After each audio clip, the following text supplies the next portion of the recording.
Hello friends, welcome to my channel maths with Jeet. দেখো, time speed and ডিস্টেন্সের part 2 নিয়ে আমি চলে এসেছি। আগের ভিডিওতে পার্ট 1 নিয়ে আমরা আলোচনা করেছিলাম। এখন পার্ট 2 নিয়ে আমরা আলোচনা করব। দেখো, পার্ট 2 তে আমরা কি শিখব? পার্ট 2 তে কনসেপ্ট 2। কনসেপ্ট 2 তে কি বলছে? কনসেপ্ট 2 তে টাইম সেম থাকলে কি হবে?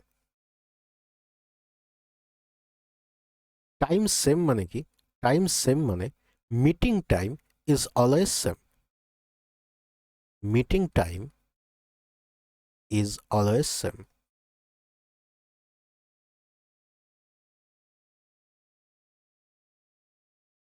মিটিং টাইম সেম বলতে কি না, এখানে এ একজন ব্যক্তি আছে, এখানে বি একজন ব্যক্তি আছে।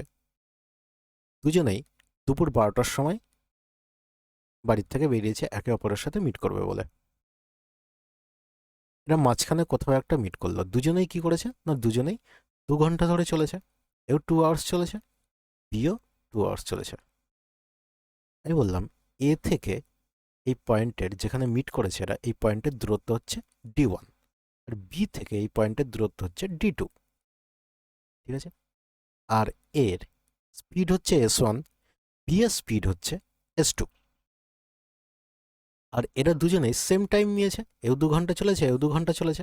তার মানে বলতে পারি দুজনেই টি টাইম নিয়েছে, দুজনেই টি টাইম চলেছে। তাহলে আমরা কি জানি? Distance equal to speed into time. তাহলে D1 যদি বের করি, তাহলে D1 ইকুয়াল টু কি হবে এখানে? S1 into T. আর D2 ইকুয়াল টু কি হবে? S2 into T. দুটোকে যদি ডিভাইড করে দিই, তাহলে টি থেকে টি ক্যান্সেল আউট হয়ে গেল। এখানে কি পড়ে থাকলো? D1/D2 equal to S1/S2। তাহলে কনক্লুশন কি পেলাম আমরা? কনক্লুশন পেলাম টাইম যদি সেম থাকে তাহলে ডিস্টেন্সের রেশিওর থেকে স্পিডের রেশিও সমান হয়। মানে বলতে পারি এ আর বি এর যদি স্পিডের রেশিও আমাদের কোশ্চেনে বলে দেয় 2:3, আর যদি বলে দেয় টাইম সেম, তাহলে ডিস্টেন্সের রেশিও ডাইরেক্ট আমরা বলতে পারি 2:3 হবে। ঠিক আছে? এবার দেখো, ম্যাথ সলভ করলে আমরা আরো ভালো করে বুঝতে পারবো এই কনসেপ্টটা। দেখো, এই ম্যাথটা কি বলেছে? A policeman saw a thief from a distance of 900 meters and started running towards him. If speed of policeman and thief are 19 km per hour and 10 km per hour respectively, find the distance thief had run before getting caught. মানে policeman এখানে দাঁড়িয়েছে, আর এর থেকে 900 metre দূরে থিপ দাঁড়িয়েছে। থিপ এখানে পুলিশম্যানকে দেখা মাত্রই এখানে দৌড় লাগালো। পুলিশম্যানও থিপের পেছন পেছন দৌড়াচ্ছে। সামনে কোথাও একটা গিয়ে একে ধরে নিয়েছে। কেন ধরে নিয়েছে? কেননা পুলিশম্যানের স্পিড বেশি, 19 কিমি পার আওয়ার বলে দিয়েছে। থিপের স্পিড কত? 10 কিমি পার আওয়ার কম। পুলিশম্যান থিপকে ধরে নেবে সামনে কোথাও একটা গিয়ে। তার মানে দেখতে পাচ্ছি টাইম সেম নিচ্ছে। মানে যেই টাইমে থিপ এতটা রাস্তা পৌঁছেছে, পুলিশম্যান ঠিক সেম টাইমে এখান থেকে এতটা পৌঁছে গেছে, এই টোটাল রাস্তা। তার মানে এখানে কি দেখতে পাচ্ছি? Time same. আর টাইম সেম হলে আমরা কি জানি? স্পিডের রেশিওর থেকে ডিস্টেন্সের রেশিও সমান হয়। তাহলে এখানে পুলিশম্যান আর থিপের স্পিডের রেশিও কোশ্চেনে কত বলে দিয়েছে? 19:10। এর ডিস্টেন্সের রেশিও কত হবে? 19:10। মানে থিপ এখান থেকে এইটুকু রাস্তা চলেছে, যেটা সেটা হচ্ছে 10 ইউনিট। আর এই পুরো রাস্তাটা পুলিশম্যান চলেছে, পুরো রাস্তাটা কত? 19 ইউনিট। কতটা বেশি চলেছে পুলিশম্যান থিপের থেকে? 9 ইউনিট। এই 9 ইউনিটের ভ্যালুই কোশ্চেনে কত বলে দিয়েছে? তোমাদের ডিস্টেন্স ছিল 900 মিটার, 9 ইউনিটের ভ্যালুই হচ্ছে 900 মিটার। তাহলে 10 ইউনিটের ভ্যালু কত? 10 ইউনিটের ভ্যালু 1000 মিটার, মানে 1 কিমি বলতে পারি। তাহলে অ্যান্সার কত? অ্যান্সার হচ্ছে 1 কিমি।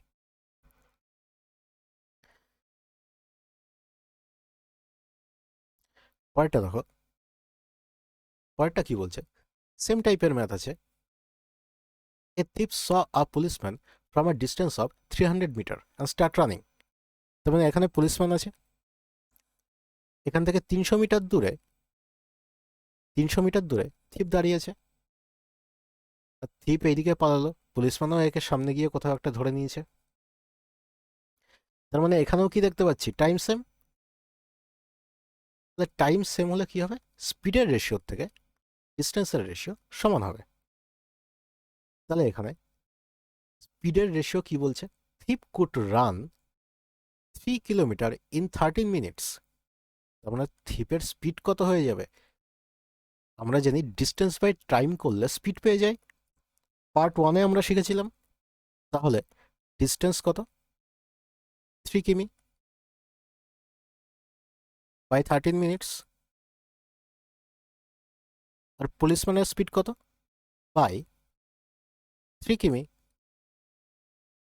By 10 minutes. তো 3 কিমি থেকে 3 কিমি ক্যান্সেল আউট হয়ে গেল, মিনিট থেকে মিনিট কেটে গেল। তাহলে এখানে এই 13টা তো এখানে ভাগে আছে, 10টাও এখানে ভাগে আছে, তাহলে এদের রেশিও কত চলে আসবে, 10:13। ডিস্টেন্সের রেশিও কত, এটাও 10:13। এখানে থিপ কতটা বেশি চলেছে, এই পুলিশম্যান কতটা বেশি চলেছে, 3 ইউনিট। এই 3 ইউনিটের ভ্যালু কোশ্চেনে বলে দিয়েছে 300 মিটার। তাহলে কোশ্চেনে কি জিজ্ঞেস করেছে, find the distance thief had run before getting caught, মানে থিপ কতটা রাস্তা এখানে চলেছে। থিপ কতটা রাস্তা চলেছে, 10 ইউনিট দেখতে পাচ্ছি, এটুকু 10 ইউনিট চলেছে। 10 ইউনিটের ভ্যালু কত হবে, এটাও 1000 মিটার, মানে 1 কিমি। এটা অ্যান্সার।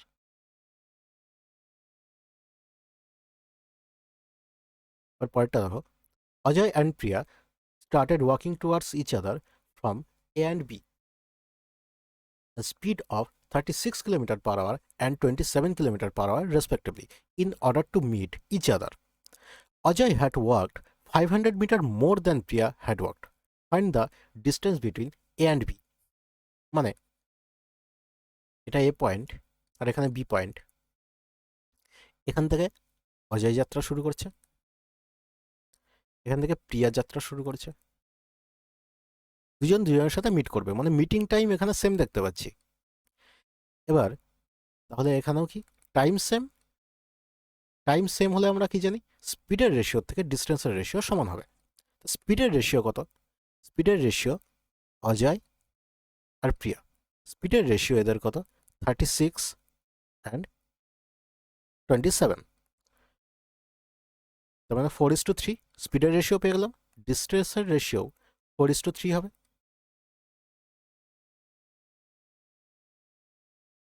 তাহলে এখানে অজয় কতটা বেশি চলেছে, প্রিয়ার থেকে 500 মিটার, আর এখানে কতটা, 1 ইউনিট দেখতে পাচ্ছি, তার মানে 1 ইউনিটের ভ্যালুই কত, 500 মিটার। এবার দেখো, অজয় এখান থেকে 4 ইউনিট চলেছে, মানে এত পর্যন্ত অজয় 4 ইউনিট চলেছে, প্রিয়া এখান থেকে 3 ইউনিট চলেছে। তার মানে এ থেকে বি এর ডিস্টেন্স কত, টোটাল 7 ইউনিট। মানে 1 ইউনিটের ভ্যালু 500 মিটার হলে 7 ইউনিটের ভ্যালু কত হবে, 3500 মিটার। এটা answer.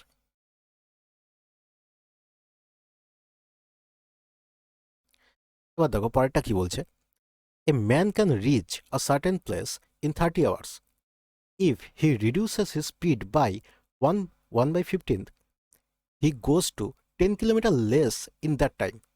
Find his speed per hour. Speed জানতে চেয়েছে এখানে।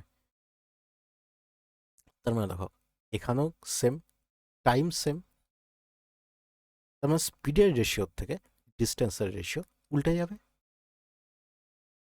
এখানেও টাইম সেম বলছে, তাহলে স্পিডের রেশিও কি বলছে, 1/15 বলছে, 1/15 রিডিউস করেছে, মানে 15-এর উপরে 1 রিডিউস করেছে, মানে ওই ব্যক্তির আগে যদি স্পিড 15 ছিল, তাহলে এখন কত হয়েছে, 14, 1 কমে গেছে, 15-এর উপরে 1 কমে গেছে। মানে ডিস্টেন্সের রেশিও কত হবে, 15/14। এখানে কি দেখতে পাচ্ছি, একটা ম্যান আগে 15 ইউনিট চলতে পারছিল, এখন 14 ইউনিট চলছে, মানে 1 ইউনিট এখন কম চলছে। কোশ্চেনে কত বলছে, 10 কিমি কম চলে, মানে 1 ইউনিটের ভ্যালুই কত, 10 কিমি। তাহলে 15 ইউনিটের ভ্যালু কত হবে, 150 কিমি, 150 কিলোমিটার। কোশ্চেনে বলছে যে ম্যানটার টাইম কত নেয়, 30 ঘন্টা টাইম নেয়, 30 আওয়ার্স। তার মানে 150 কিলোমিটার যেতে টাইম কত লাগে? 30 আওয়ার্স। স্পিড কাকে বলে? না, 1 ঘন্টায় যতটা রাস্তা চলবে সেটাকেই বলা হয় স্পিড। তার মানে বের করে ফেলি, 1 আওয়ারে এই ব্যক্তি কত রাস্তা চলবে? 150/30। তোমার স্পিড কত পেয়ে গেলাম এখান থেকে? 5 কিমি পার আওয়ার। এটাই জানতে চেয়েছে, এটাই answer.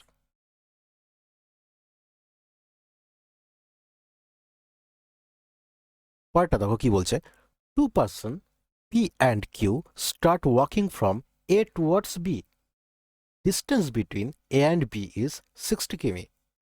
Speed of P is 5 km per hour less than that of Q. After reaching at B, person Q returns immediately to A. Then person Q meets person P at the distance of 12 km from B. What is speed of P and Q? তার মানে দেখো, এখান থেকে A point আর এখানে দূরে B point আছে। এ point আর B পয়েন্টের মধ্যে ডিস্টেন্স কত বলে দিয়েছে কোশ্চেনে? 60 কিলোমিটার।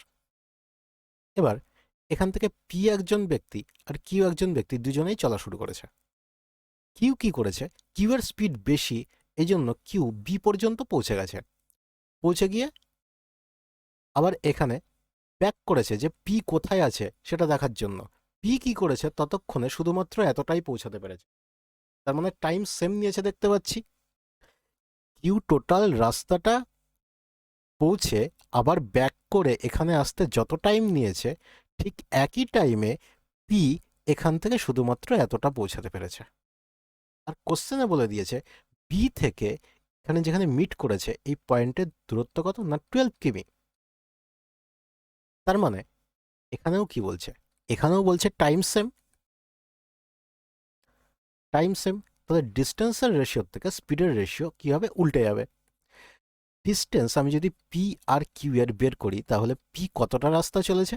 এখান থেকে এইটুকু 12 কিমি, তার মানে পি এখান থেকে এইটুকু 48 কিমি চলেছে, কারণ আমার টোটালটা 60 বলে দিয়েছে। এইটুকু যদি 12 হয় তাহলে এইটুকু 48 হবে। পি তার মানে 48 ডিস্টেন্স চলেছে। কিউ কত ডিস্টেন্স চলেছে? না 60, আর এখানে এইটুকু 12, তার মানে টোটাল 72 কিলোমিটার চলেছে। তো ডিস্টেন্সের রেশিও কত চলে গেল? 24 দুগুণে 48, 3 চব্বিশে 72। স্পিডের রেশিও কত হবে? স্পিডের রেশিও সেম, 2:3। এখানে দেখতে পাচ্ছি পি 1 ইউনিট স্পিড কম কিউ এর থেকে, 1 ইউনিট স্পিড কম।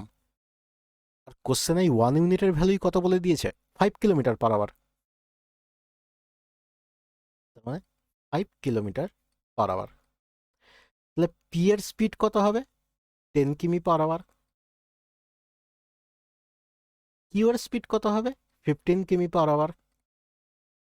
এটাই জানতে চেয়েছে, এটা অ্যান্সার। ওকে, এই অঙ্কটা পড়ে তোমাদের হয়তো অনেক কঠিন বলে মনে হচ্ছিল, কিন্তু আমাদের যদি এই কনসেপ্টটা জানা থাকে, টাইম সেমের কনসেপ্টটা জানা থাকে, তাহলে কত সহজে আমরা করে ফেলতে পারছি এই ম্যাথটা।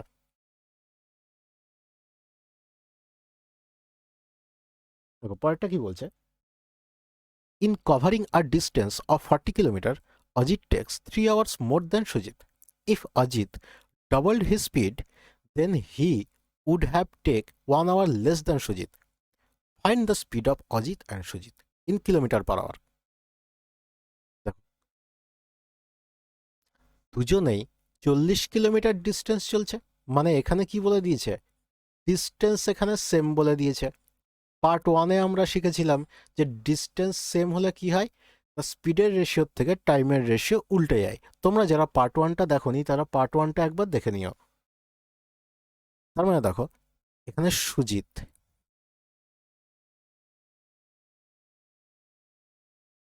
আর এখানে অজিত। অজিত কি করছে? সুজিতের থেকে 3 ঘন্টা বেশি টাইম নেয়, 3 আওয়ার্স বেশি টাইম নেয়।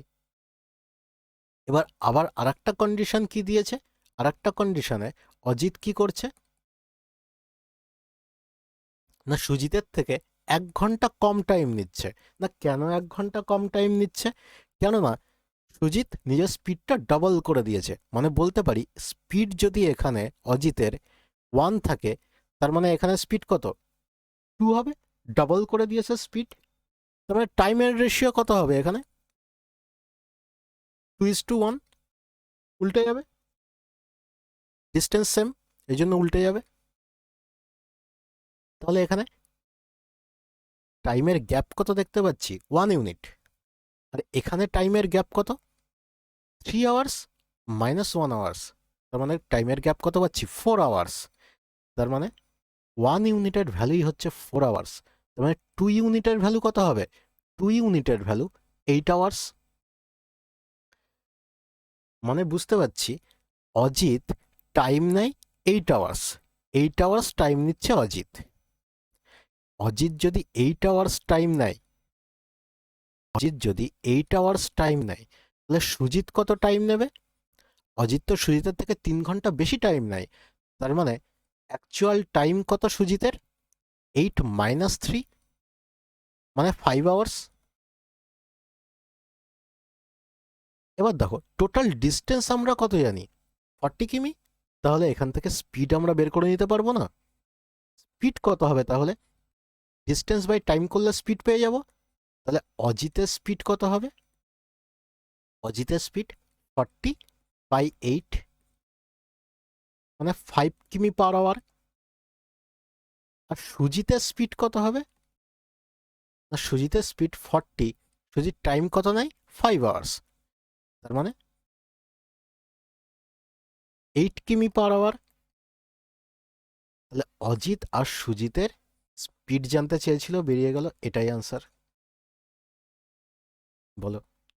দেখো অঙ্কটা খুব কঠিন বলে মনে হচ্ছিল তোমাদের, কিন্তু এই ডিস্টেন্স সেমের কনসেপ্টটা জানা থাকলে আমরা খুব সহজেই এটা সলভ করে নিতে পারবো।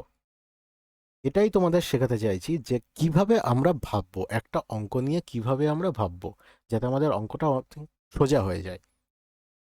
দেখো মেন টার্গেট আমাদের পরীক্ষায় কি থাকে? কম টাইমে আমরা বেশি ম্যাথ কি করে করব, নাকি আমরা সব কিছু পারবো? পারে তো সব কিছুই সবাই, কিন্তু কম টাইমে আমাদের কোশ্চেন সলভ করতে হবে। তার জন্য এরকম চিন্তাভাবনা করার আমাদের প্রয়োজন। চলো আজকে এত পর্যন্তই। আবার দেখা হচ্ছে আমাদের টাইম, স্পিড অ্যান্ড ডিস্টেন্সের পার্ট 3-তে। টাটা, সবাই ভালো থেকো।